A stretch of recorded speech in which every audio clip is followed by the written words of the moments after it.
মোৰ নাম শ্ৰী সুমন চেত্ৰী আৰু মই উপস্থিত হৈছোঁ বৰ্তমান নামবৰ ৰিজাৰ্ভৰ মাজত আৰু মোৰ লগত আহিব মোৰ সতীৰ্থ বেদান্ত হাজৰিকা। তেখেত বৰ্তমান আহি পোৱা নাই, এতিয়া আহি পাব।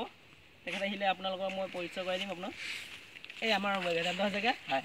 আমি যেতিয়া কি কৰিম আমি যেতিয়া বৰ্তমান সোমাব গৈছোঁ নামবৰ ৰিজাৰ্ভৰ মাজত, আমি দেখুৱাম কেনেদৰে নামবৰ ৰিজাৰ্ভৰ মানে গছ গছনি ধৰি প্ৰাকৃতিক পৰিৱেশ কেনেদৰে আমাৰ অসমৰ প্ৰাকৃতিক কিদৰে বিলুপ্তি পথত গৈ আছে, সেয়া আমি আপোনাক দেখুৱাম।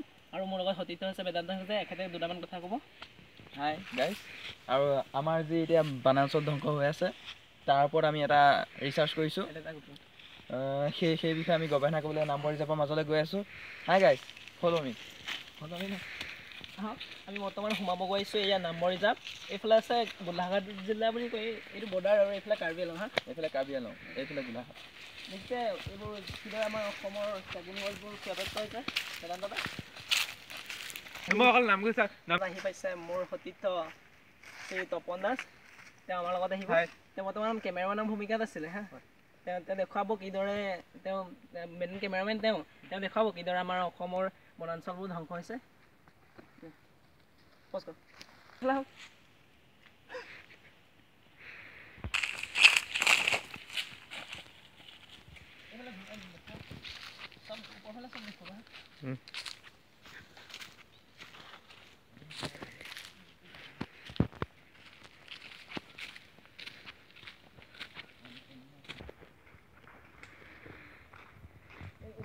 আমাৰ অসমৰ অতি মূল্যৱান কাঠ চেগুনৰ কিদৰে মানুহে মানে অপব্যৱহাৰ কাটি লৈ গৈছে, এই ক্ষেত্ৰত বনকৰ্মীৰ ভূমিকা অতি বেয়া বুলি ক'ব পাৰি। অতি কোমলীয়া কোমলীয়া কাঠবোৰ কাটি লৈ গৈছে, আৰু তেওঁলোকৰ কি লাভ? আজিৰ পৰা 3 বছৰমান আগত এইফালে গোটেই চেগুন গছ আছিলে, বৰ্তমান কিন্তু নাই। চাওক আপোনালোকে নিজেই চাওক কেনেকৈ কাটি লৈ গৈছে, আপোনাৰ গোটেই যেনেকুৱা দেখিব। আৰু গাইজ, মই এইডাল লৈ লৈছোঁ, আৰু এইডাল মই লৈ লৈছোঁ যাতে কোনো বনৰীয়া জন্তুৱে আক্ৰমণ কৰিব পাৰে, সেইকাৰণে মই এইটো সুৰক্ষাৰ কাৰণে লৈছোঁ।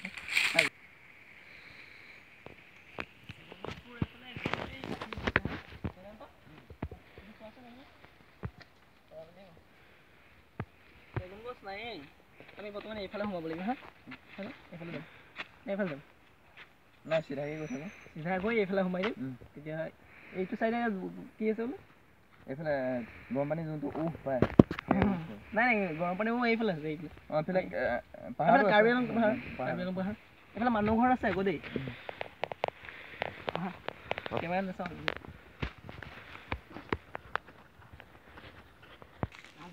একেদিনতে হৈ গ'ল।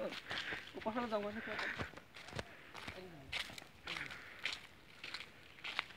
আমি বৰ্তমান এতিয়া সোমাই যাব বিচাৰিছোঁ এটা লুংলুঙীয়া পথত, যিটো পথত মানে আমি ক'ব নোৱাৰোঁ এইফালে হাতীও থাকিব পাৰে। মানে হাতীৰ অঞ্চল, হাতী ঠিকেই ৰাতি এনেকুৱা অঞ্চলত আহিব নোৱাৰিব।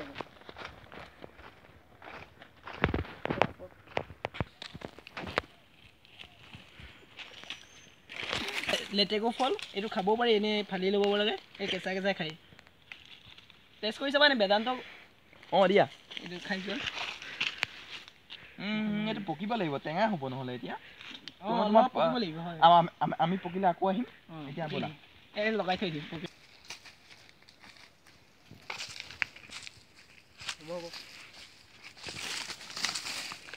তুমি যিমান মজা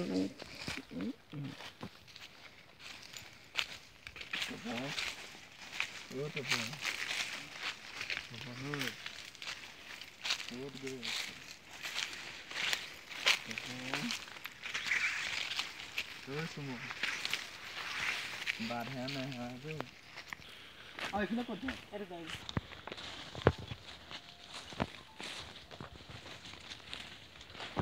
এয়া আমি সোমাব লৈছোঁ একদম গভীৰ অভয়াৰণ্যৰ মাজত। আপোনালোকে দেখিব পাইছে ঘৰত নাই। আমি আমাৰ ইয়াত অহা মূল কাৰণ হৈছে বনাঞ্চল সেইটো আমি দেখাবলৈ বিচাৰিছোঁ। কেনেকৈ আপুনি বাহিৰৰ পৰা জংঘল বুলি ক'ব পাৰে, হাবি বুলি ক'ব পাৰে, কিন্তু ভিতৰত গছ এটাও ভাল গছ নাই, চব শেষ আছে বৰ্তমান। মানুহবোৰে খৰি কটীয়াবোৰে কেঁচা গছ কাটি মেলি পেলাই থৈ যায়, তাৰপিছত কেইদিনমানৰ পিছত আহে শুকাই লৈ যায়। বনাঞ্চল ধ্বংস অৱস্থাত গৈ আছে বুলি ক'ব পাৰি। সেই ক্ষেত্ৰত কিন্তু বনকৰ্মী ধ্বংসৰ পথত এই দেখিছে কিদৰে বনাঞ্চল